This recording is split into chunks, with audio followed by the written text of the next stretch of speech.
बोलिए श्री सद्गुरु महाराज की जय। बुलंद आवाज में जय जयकार करें। श्री सद्गुरु महाराज की जय। श्री सद्गुरु महाराज की जय। अखंड मंडलाकारं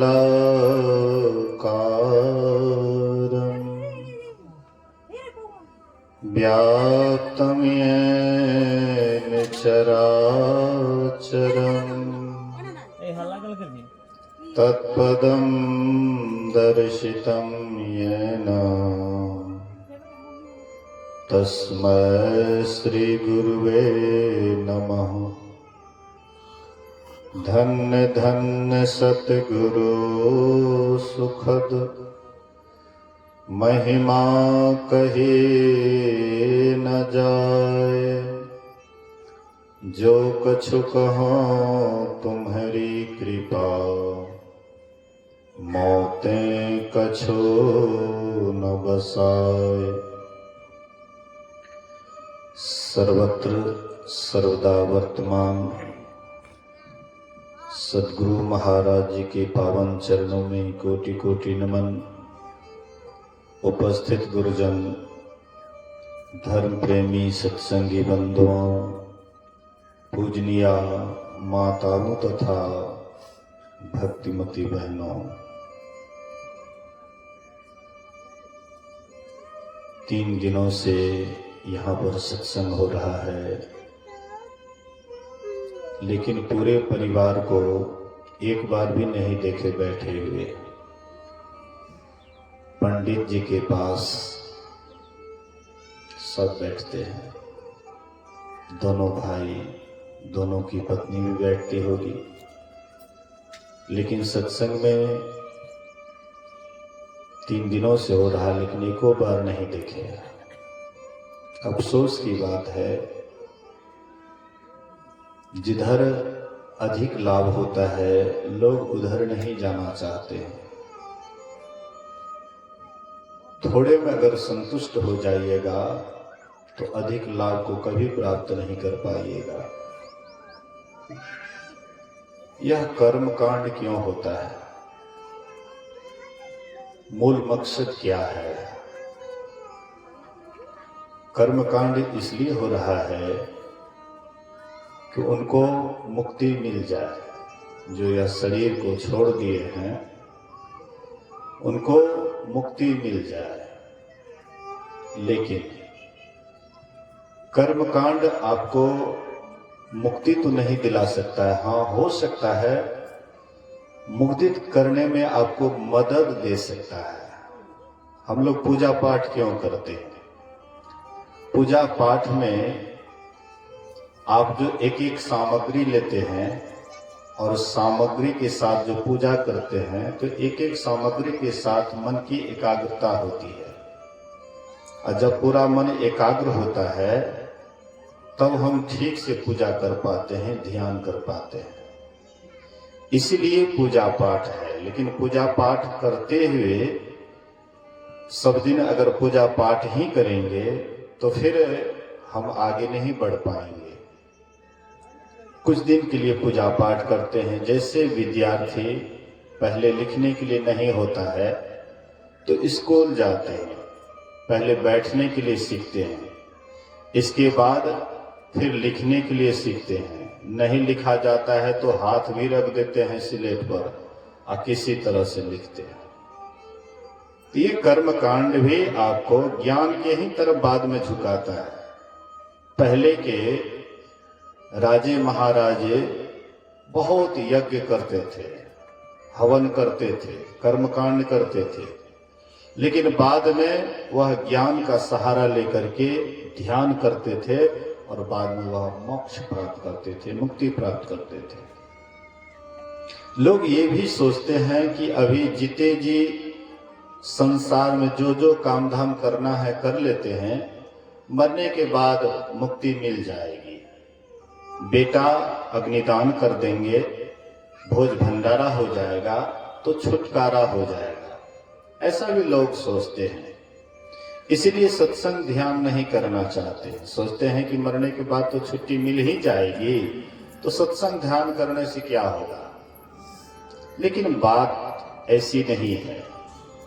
मरने के बाद मुक्ति नहीं मिलती है, जीते जी मुक्ति मिलती है। जीते जी अगर आप मुक्ति को प्राप्त कर लेते हैं, मोक्ष को पा लेते हैं, छुट्टी पा लेते हैं, तो मरने के बाद भी आपको कोई बंधन में नहीं डाल सकता है। और जीते जी अगर मोक्ष प्राप्त नहीं किए, छुट्टी नहीं लिए, तो मरने के बाद कभी छुट्टी नहीं होती है। मरना क्या है? हम जो शरीर छोड़ते हैं तो मरते हैं। मरना क्या है? एक प्रकार का लंबा नींद है, लंबी नींद है। जैसे हम रात में सोते हैं तो कुछ देर के लिए सोते हैं, कुछ घंटा के लिए सोते हैं, 4 घंटा, 5 घंटा, 6 घंटा ना हम लोग सोते हैं। तो जैसे आप सोने से पहले जो विचार करते हैं, जो कर्म करते हैं, आप जगते हैं तो वही बात याद आता है। रात में आपने चोरी की मीटिंग की, चोरी के संबंध में विचार किया, और जब जगते हैं तो सुबह सुबह वही बात याद आता है, चोरी करने की बात। सोते समय जब आप जो विचार लेकर के सोते हैं, ध्यान भजन का विचार लेकर के सोते हैं कि ध्यान करते करते, जब करते करते करते करते आपको नींद आ गई, सो गए। और जब सबसे पहले नींद आपकी टूटती है तो सबसे पहले वह जपे पर ख्याल जाता है कि हम जप कर रहे थे, जब करते करते सो गए।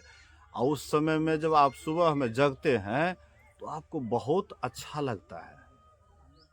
सत्संग करते करते आप सो गए, सत्संग कर रहे हैं और सत्संग करते करते सो गए, और उसके बाद जब आपकी नींद टूटती है तो पहला ख्याल आपको सत्संगे पर जाता है।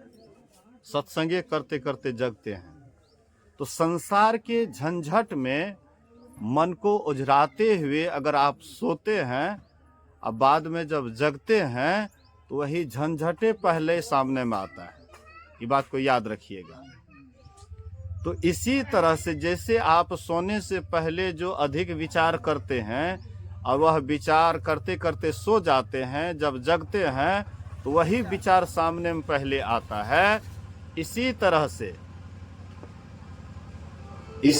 से जब आप नींद में, आप जब मरते हैं, शरीर छोड़ते हैं, शरीर छोड़ते समय में जो विचार करते हुए सोते हैं, मरते हैं, हाँ, जो विचार लेकर के शरीर छोड़ते समय में आपकी मृत्यु होती है, और फिर जब आपका पुनः जन्म होता है, वही विचार लेकर के आप संसार में आते हैं और वही कर्म के तरफ फिर प्रेरित हो जाते हैं। इसलिए न कहा, गुरु महाराज जी कहे कि इस जन्म में अगर खूब ध्यान करोगे, सत्संग करोगे, तो फिर जो अगला जन्म होगा तो वह मनुष्य का जन्म होगा, मनुष्य शरीर मिलेगा। क्यों कहा? मनुष्य वाला संस्कार लेकर के मरोगे। मनुष्य वाला संस्कार क्या है? सत्संग, ध्यान। पाश्विक संस्कार क्या है? विषय भोग। अगर हमारा मन विषय भोग की तरफ जा रहा है, ख्याल जा रहा है, अब मरते समय में भी आप विषय का चिंतन करते हुए शरीर छोड़ रहे हैं, हाँ, शरीर छोड़ रहे हैं, लेकिन विषय का चिंतन हो रहा है। काम, क्रोध, लोभ, मोह, ईर्ष्या, द्वेष, पाखंड आदि विचारों में आप पगे हुए हैं, उसी में दिन रात उसी का आप चिंतन मनन कर रहे हैं, और वही करते हुए आपका शरीर छूट गया। परिणाम क्या होता है? पाश्विक शरीर मिलता है। पशु वाला ये वासनात्मक जो मन है वह पाश्विक शरीर लाता है, और सत्संग ध्यान वाला जो मन है आपको कहां ले जाता है? तो मनुष्य शरीर में ले जाता है। और तब तक मनुष्य शरीर दिलाते रहता है यह संस्कार, जब तक कि आपको परमात्मा का साक्षात्कार न हो जाए, परमात्मा का दर्शन न हो जाए, अर्थात आप जब तक मुक्त अवस्था को प्राप्त न कर ले, तब तक ये मनुष्य शरीर आपको मिलता रहता है। इसीलिए कहते हैं साधु भाई, जीवत ही करो आशा। मरने के बाद कौन क्या होता है, क्या किसको होता है, कौन देखता है। जीते जी स्वर्ग में आप निवास कर सकते हैं और जीते जी नरक में आप निवास कर सकते हैं। आपके अंदर में हलचल है, आपका मन अशांत है, दिन रात टेंशन में रहते हैं, चिंता में रहते हैं, आप जीते जी नरक में हैं। मरने के बाद कौन देखा है स्वर्ग नरक, लेकिन जीते जी आप नरक में हैं। ते नर नरक रूप जीवत जग भव भंजन पद विमुख अभागी। वह मनुष्य जीते जी नरक में है जिसको परमात्मा से अनुराग नहीं है, विषय से विराग नहीं है, वो जीते जी नरक में रह रहा है। और जीते जी आप स्वर्ग में रह सकते हैं। आप कहते हैं कि क्या करेंगे बाबा, मेरी मजबूरी है, मेरा बेटा ठीक नहीं है, मेरी पति ठीक नहीं है, मेरी पत्नी ठीक नहीं, इसलिए हम अशांत रहते, इसलिए हम दुखी रहते हैं। ये बिल्कुल गलत बात है। अरे कोई ठीक हो या ना हो, तुम ठीक हो जाओ। कोई गलत है तो गलत रहने दो। दूसरे को तुम क्या देखते हो, अपने आप निबेड़, अपने आप को तुम संभालो। अपने आप का हम संभाल नहीं करते हैं, लेकिन दूसरे का संभाल करने में हम दिन रात। पत्नी सोचती है कि हमारा पति कैसे सुधर जाए, पत्नी दिन रात चिंतन करती है कि पति हमारा कैसे सुधर जाए। अब पति सोचता है कि मेरे अनुकूल पत्नी हो जाए। दिन रात पति भी सोचते हैं कि पत्नी मेरे अनुकूल हो जाए, पत्नी सोचती है कि पति मेरे अनुकूल हो जाए, अब पत्नी सोचती पति मेरे अनुकूल हो जाए। बेटा सोचता है कि बाप मेरे अनुकूल हो जाए, जैसा मैं कहूं बाप वैसे ही करे। अब बाप सोचता है कि बेटा मेरे अनुकूल हो जाए। आज तक कहीं दुनिया में देखे हैं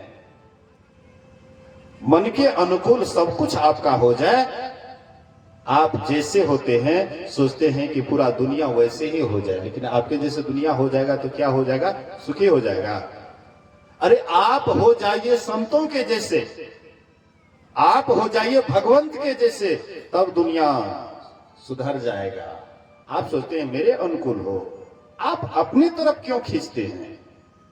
यही दुख का मूल कारण है। इसलिए आप अपने तरफ खींचने का जो स्वभाव है, अपने जैसे अनुकूल बनाने का जो स्वभाव है, यही दुख का मूल कारण है। आप अपना ठीक हो जाइए। हम अपना ठीक होना नहीं चाहते। आप अपना दुर्गुण अपने को दिखाई नहीं पड़ता है, लेकिन दूसरे की दुर्गुण बहुत दिखाई पड़ता है। हम उंगली दिखाते हैं दूसरे की तरफ, एक उंगली दूसरे की तरफ इशारा करता है, लेकिन 3 उंगली हमें इशारा करता है कि तुम कैसे हो। लेकिन अक्सर हम अपने को देख नहीं पाते। अपने को कैसे दिखेंगे? इसके लिए तो आईना चाहिए, दर्पण चाहिए।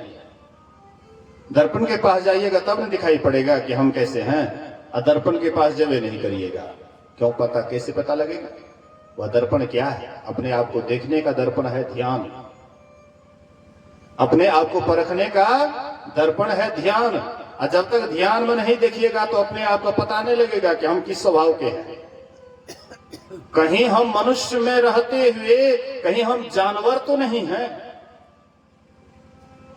एकदम दिखाई पड़ेगा ध्यान में हम क्या हैं, सब कुछ ध्यान में दिखाई पड़ेगा। ध्यान नहीं करिएगा तो कुछ हो पता नहीं लगेगा कि हम चाहे हम पाश्विक जीवन भी बिता रहे हैं, पता नहीं लगेगा, है ना। हम तो बहुत बढ़िया। संसार में कौन कहने वाला है कि हम खराब हैं? है कोई कहने वाला? किसी से जाकर पूछिए तो। शराबियों है तो शराबियों से जाकर के पूछिए आप खराब हैं, कहेंगे नहीं हम तो एकदम हाँ बहुत बढ़िया है। मांसाहारी है, उनसे जाकर के पूछिए कि आप खराब हैं, कहें नहीं हम तो एक अजूबा है, हमारी तो गिनती ही नहीं हो सकती है। हम अकेले ऐसे हैं व्यक्ति हैं। मतलब सब अपने आप में श्रेष्ठ समझते हैं, सब अपने आप में एक अजूबा समझते हैं, लेकिन आपने कभी अपने को नहीं देखा कि हम क्या हैं। और देखने का आईना आपके पास नहीं है। आईना है भी तो उसका इस्तेमाल नहीं करते। आईना गंदा हो गया, उसको कभी साफ नहीं करते। जब दर्शन देखा चाहिए, अतर दर्पण मांजत रहिए। और जब दर्पण लागे काई तो दरस कहां से पाई। ध्यान रूपी दर्पण में काई लग गई है, दीक्षा ले लिए हैं, कोनो मतलब ही नहीं है ध्यान करने से। दीक्षा ले लिए हैं, सत्संग से कोई मतलब नहीं है। क्या करेंगे सत्संग में जाकर के। धीरे धीरे दर्पण मैला हो गया है, कभी आप इसको साफ नहीं करते हैं और नहीं साफ करिएगा, धीरे धीरे मैल जमते जमते इतना मैल जम जाएगा कि कभी अपने को देख नहीं पाइएगा। इसी का परिणाम होगा 84 लाख योनियों में आप चक्कर लगाइएगा। तैयार है उधर 84 लाख योनियां। आपके शरीर छोड़ने से पहले ही उधर तैयार है कि आप किधर जाना चाहते हैं, पहले से ही वो फाउंडेशन बना हुआ है और उसमें जाकर के आपको चक्कर लगाना पड़ेगा। जन्मते मरते कितना दुख होता है। जब जन्म होता है तो बच्चा बोल नहीं पाता है, अबोध होता है, बोल नहीं पाता है, मुंह में बोली नहीं है। अब मरते समय में दुख होता है तो बोलिए हरण हो जाता है, बोलिए समाप्त हो जाता है। दुख कैसे प्रकट करेगा, खाली आंख से आंसू बहाता है, चेहरा उदास रहता है। मरणासन्न व्यक्ति को आप देखे हैं, जो मरता है सामने में रहिएगा, देखिएगा कैसे मरता है, एकदम चेहरा उदास व्याकुल। जिसे हम आपको कभी तबीयत खराब हो जाता है, बहुत शरीर में दर्द है, हाँ, तब देखते हैं कितना उदास रहते हैं, कितना व्याकुल रहते हैं, दर्द के मारे आप बेचैन रहते हैं। ऐसे ही जब शरीर छोड़ता है उससे कई गुना उसको दर्द होता है, बेचैनी होती है। शरीर उसका बताता है कि अशांत है, दुखी है। इसलिए महापुरुष कहते हैं कि शरीर छोड़ने से पहले अपने आप को देखो कि हम किस बंधन में पड़ते जा रहे हैं। दिन प्रतिदिन बंधन में पड़ते जा रहे हैं। पहला बंधन पड़ा देह का, दोसर तिरिया जान। प्रथम बंधन शरीर का बंधन है और शरीर के बंधन से ही संसार का बंधन बढ़ते जाता है। पहला बंधन पड़ा देह का, दोसर तिरिया जान, तेसर बंधन पुत्र विचारो, चौथा नाती मान। और नाती को कहीं नाती होवे तब कहो कौन ठेकान। कितना बंधन पर बंधन बनते जा रहे हैं, कभी छूटने का नाम नहीं लेते। बोलिए श्री सद्गुरु महर्षि शाही स्वामी जी महाराज कभी कभी एक कहानी कहते थे। राजस्थान में एक बहुत बड़े व्यापारी थे, ऊंट के व्यापारी। राजस्थान में बड़े अच्छे बड़े व्यापारी थे। उनके पास 100 ऊंट था, 100 ऊंट था, ले जा रहे थे। कहीं पर शाम हो गया। शाम होने के समय में क्या करते हैं तो सब ऊंट को बांध दिए। एक ऊंट का मतलब जो है रस्सी खो गया, नहीं मिला। तो सब ऊंट तो आराम से बैठ गया, जैसे बांधे उसको आराम से बैठ गया, लेकिन एक ऊंट खड़ा ही था। तो कोई साधु के पास गए, बोले कि बाबा मेरी रस्सी खो गई है, 99 ऊंट को तो बांध दिए है, एक ऊंट खुला है, इसीलिए क्या करें। बोले कि जैसे और ऊंट को बांधा उसको नकल से बांध दो, नकली रस्सी से बांध दो। मतलब जैसे और ऊंट को बांधते हो उसी तरह से हो बहु तुम उसको बांध दो, वो भी बैठ जाएंगे। बोलिए श्री सद्गुरु। नकली बंधन दे दो। तो वह एक जो ऊंट था नकली बांध दिए, नकली बंधन से बांध दिए। वो भी सोचा कि हमको बांध दिया है, वो भी आराम से बैठ गए। उसके बाद सुबह होता है, उसको सफर करना था, तो 99 ऊंट का रस्सी खोल दिए। ये तो रस्सी में नहीं बंधा हुआ है, इसलिए इसको नहीं कुछ किए तो सब ऊंट 99 ऊंट उठ गया, सब चलने लगा। ये आराम से बैठा हुआ है, ये उठवे नहीं कर रहा है। फिर महात्मा के पास गए, बोले कि बाबा ये ऊंट तो उठवे नहीं करता है। बोले कि नकली बंधन बांधा तो नकली खोलने का नकल किया, नकली झूठे खोलने का नकल करो ना। तो गए न, झूठे नकल किए खोलने का, ऊंट उठ गया, सोचा कि हमको खोल दिया। अब सोचिए, थोड़ा सा विचारिए, 99 ऊंट बंधा हुआ था, लेकिन ये तो खुला हुआ था, इसके ऊपर तो कोई बंधन नहीं था, लेकिन उसको भ्रम हो गया था, हमको बांध दिया है।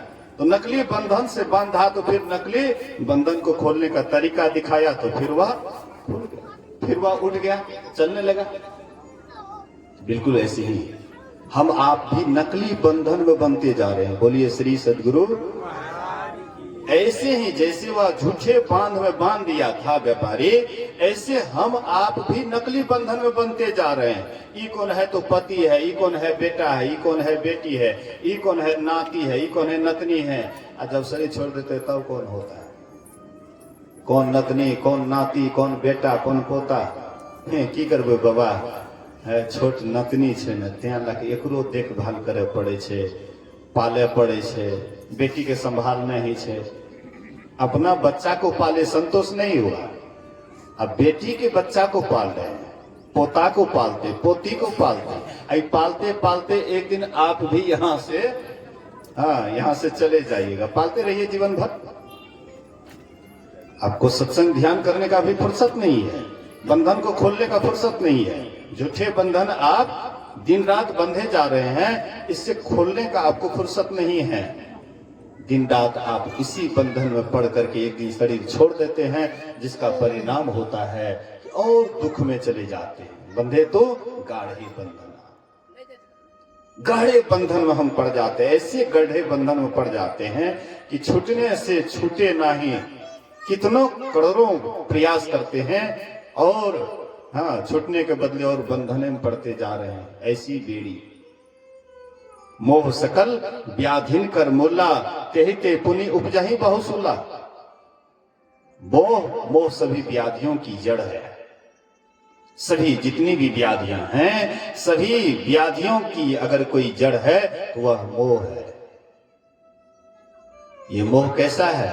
जयपुर नरेश कि यहाँ एक पहलवान आए, बहुत नामी गामी पहलवान था, और जयपुर नरेश से कहते हैं कि आपके राज्य में है कोई हमसे हाथ मिलाएगा? तो जितने भी पहलवान थे सब उसका नाम सुन करके डर गए, कोई हाथ मिलाने के लिए नहीं चाहा।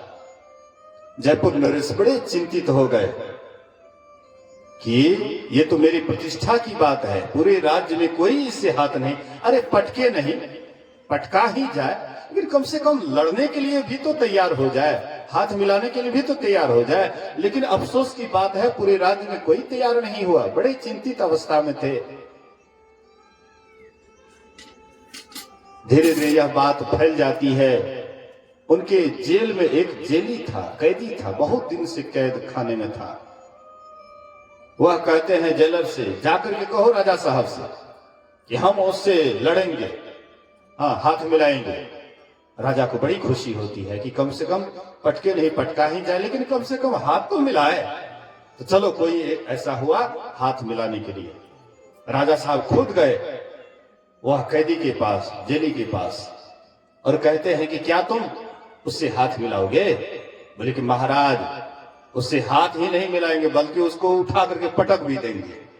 हैं? ऐसी बात? हाँ। तो कहते हैं कि इसका देखो तो कहां पर है? ताला चाबी है, बेड़ी लगा हुआ है, हाथ में हथकड़ी लगा हुआ है। जेलर से कहते हैं जाकर के देखो तो, चाबी खोज करके लाओ। 20-25 साल से जो पड़ा हुआ था जेल में, इसलिए चाबी नहीं मिली। कहते महाराज इसका चाबी नहीं मिला। कहते हैं लोहार को बुलाओ। कहते महाराज काहे के लिए आप टेंशन लेते हैं? अरे आप आदेश कीजिए ना, अभी हाथ की हथकड़ी या पैर की बड़ी एक ही झटका में टूट जाएगा। तो कहते ठीक है आदेश है।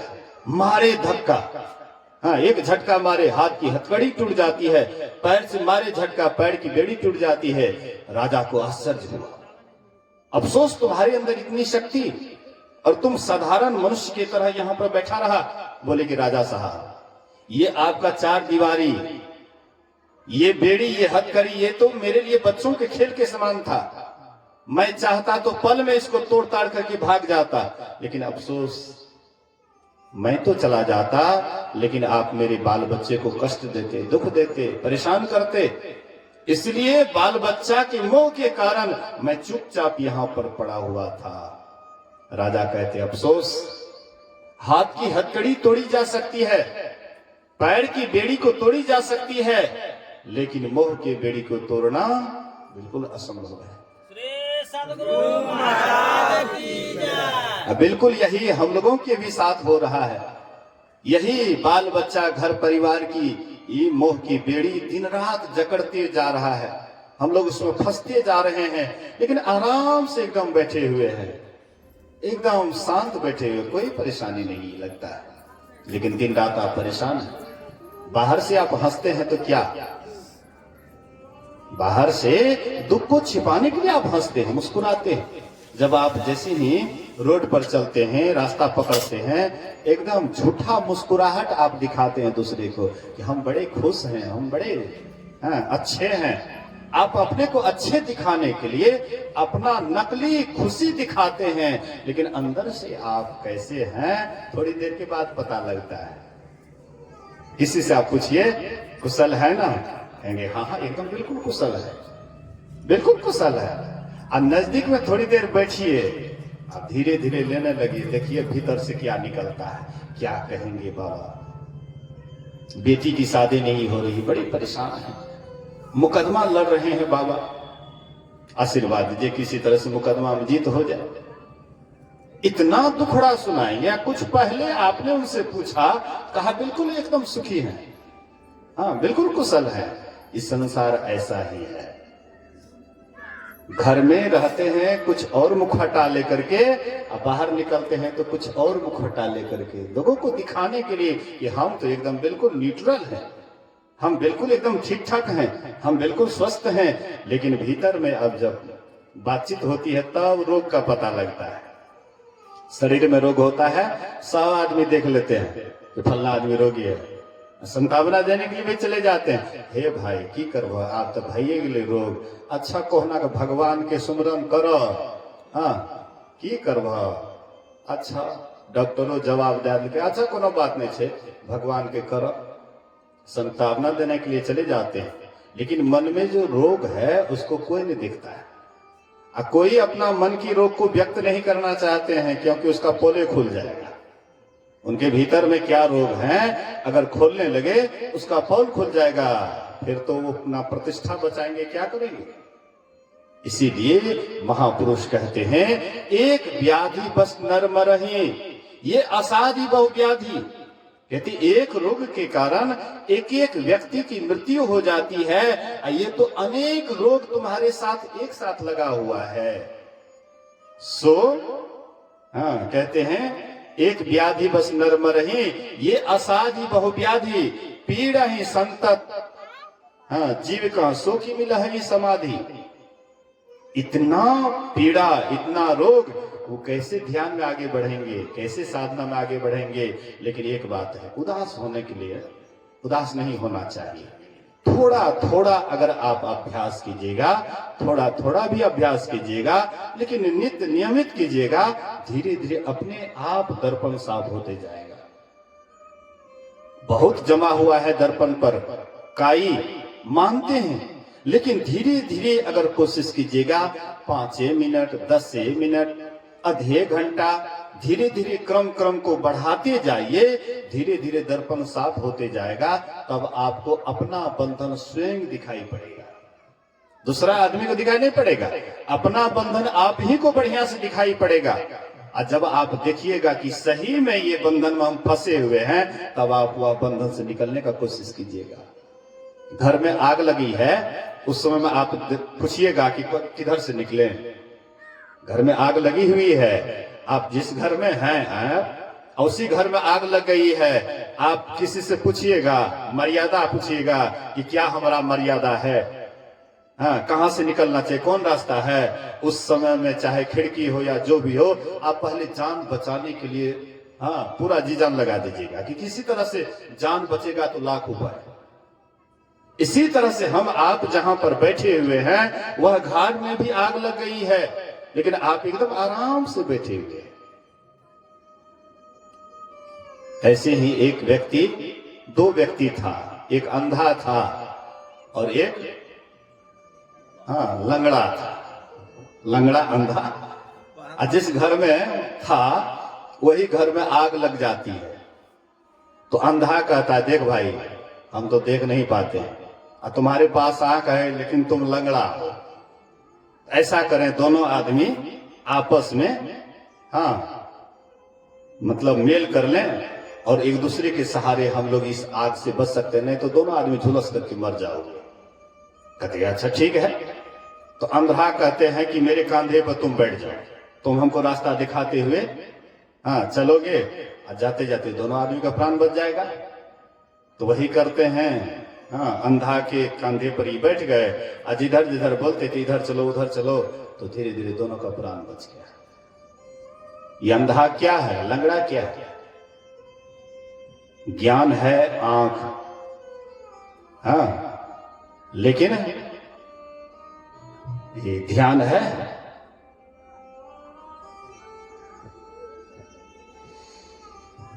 ज्ञान है आंख और ध्यान है पैर। तो आंख से देख सकते हैं लेकिन चल तो नहीं सकते हैं, ध्यान के द्वारा ही चल सकते हैं। अब दोनों का मेल हो जाए, ज्ञान और ध्यान, तभी आप मोक्ष के रास्ता को पा सकते हैं, आवागमन से सदा के लिए छुट्टी पा सकते हैं। यही एक उपाय है। महापुरुष कहते हैं दूसरा कोई उपाय नहीं है। अगर हम आप इस बंधन से निकलना चाहते हैं, अगर हम सदा की छुट्टी पाना चाहते हैं, जीते जी कीजिए, अपने मन को उधर लगा करके रखिए, बराबर दिन और रात एक समान। अगर आपका मन ईश्वर में लग जाए, परमात्मा में लग जाए, इस जन्म में इतना भी कम से कम हो जाए तो कम बड़ी बात नहीं है। इसलिए कम से कम इतना कोशिश कीजिए, एक नाम का जप कीजिए, एक रूप का ध्यान कीजिए। बहुत नाम और बहुत रूप पर आपका ख्याल रहेगा तो फिर शरीर छोड़ते समय आपकी दुर्गति हो जाएगी। एक नाम एक रूप पर ख्याल रखते हुए उसके बाद दृष्टियों की क्रिया कीजिए। दृष्टियों की क्रिया में हाँ एक विमुक्तता की प्राप्ति होगी, और उसी में जब आपकी सूरत टिक जाएगी तो परमात्मा का आवाज भी सुनने के लिए मिलेगा। वही आवाज सुन करके जिधर से वह आवाज आता है उधर आप खींचे चले जाएंगे, और होते होते उस परमात्मा में जाकर के मिल जाएंगे। आवागमन का सदा के लिए अंत हो जाएगा। इन्हीं बात को सुनिए, समझिए, अपने जीवन में उतारिए। बोलिए प्रेम से श्री सद्गुरु महाराज की जय।